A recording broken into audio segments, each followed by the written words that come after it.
Sir Alex Ferguson spent 27 years as Manchester United manager, during which time he won 38 trophies, including 13 Premier League titles. What made Ferguson so extraordinary was his ability to continually create brilliant teams and keep players who had won it all and only ever heard one voice perpetually motivated.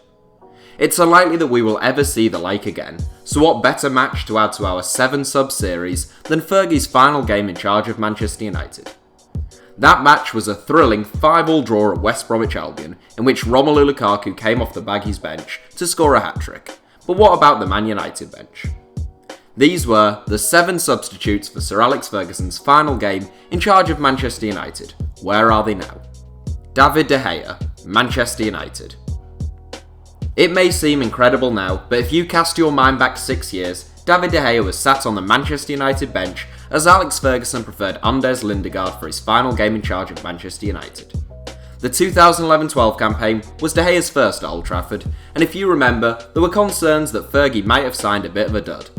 The Spaniard cost Manchester United a lot of money, and he seemed to be somewhat error-prone and had terrible difficulty with crosses. More than half a decade on, it has proved an inspired piece of business by Sir Alex.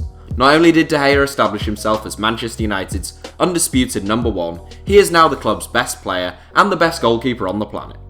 The 27-year-old is still at Manchester United, where he has been named Player of the Year 3 times. Patrice Evra, West Ham United. Sir Alex handed a rare start to Alexander Butner in his final game against West Brom, which meant it was a place on the bench for Patrice Evra.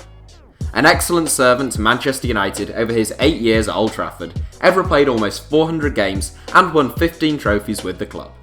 An energetic and defensively astute left-sided fullback, Evra left United for Juventus in 2014. He recently returned to the Premier League, reuniting with former Manchester United boss David Moyes at West Ham.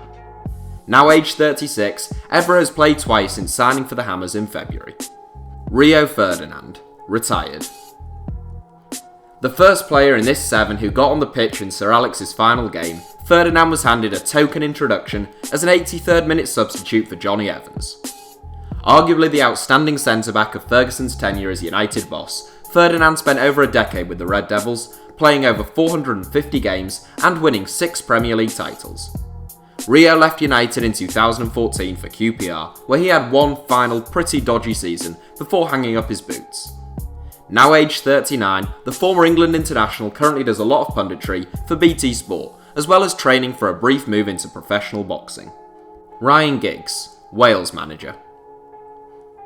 Another player who Sir Alex Ferguson had to bring on during his final game in charge of Manchester United, Ryan Giggs was the Scots' longest serving player. The Red Devils' all-time record appearance holder and most successful player, Giggs played 963 games for United, winning some 34 trophies. A fleet-footed left winger who later transitioned into a calm and composed playmaker, Giggs was introduced on the 60-minute mark as a replacement for Tom Cleverley against West Brom.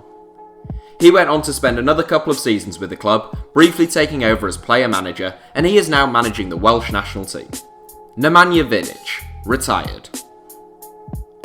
Manchester United had probably their greatest ever centre-back partnership on the bench in May 2012 against West Brom, whilst Jonny Evans and Phil Jones started the match. Unlike Ferdinand, Vidic didn't make it onto the field of play, but he did just that on exactly 300 other occasions for Manchester United. A really strong and uncompromising centre-back who complemented Ferdinand excellently, Vidic won 5 Premier League titles in 6 full seasons under Sir Alex. He missed the majority of the 2011-12 campaign through injury, and ultimately left the club for Inter Milan in 2014. Injuries got the better of him once more in Italy, and the big Serb hung up his boots in January 2016. Paul Scholes, retired. You could make a pretty handy, albeit rather defensive 5-a-side team from the pick of the best players in this 7. The penultimate Manchester United sub was one of the club's greatest ever players, Paul Scholes. Alex Ferguson wrote in his book that he only ever managed 4 world-class players at Old Trafford, and 2 of them were on the bench in his final game. Paul Scholes was the 3rd and final Manchester United player to take to the field, replacing Shinji Kagawa on 69 minutes. Rather fittingly, the club legend picked up a yellow card following his introduction. Adnan Januzaj, Real Sociedad. The final player on the Manchester United bench for Sir Alex's last game no one outside of Manchester had heard of Adnan Januzaj. The young Belgian had joined United from Anderlecht at 16 the year before, but he hadn't played a game. In fact, this was the first time he'd even been named on the United bench. However, in the 2013-14 season, Januzaj announced himself in style. In his first start against Sunderland, the youngster scored twice, and tongues began to wag about a future star at Old Trafford. In the years that have followed, things haven't really turned out in that way for Januzaj, whose stock has fallen year on year. Now aged 23, he finally left United on a permanent for Real Sociedad last summer, where he has since scored twice in 14 appearances. So that's it for the top 7. Thanks for watching, give us a like if you enjoyed the video, and don't forget to subscribe to HITC Sevens.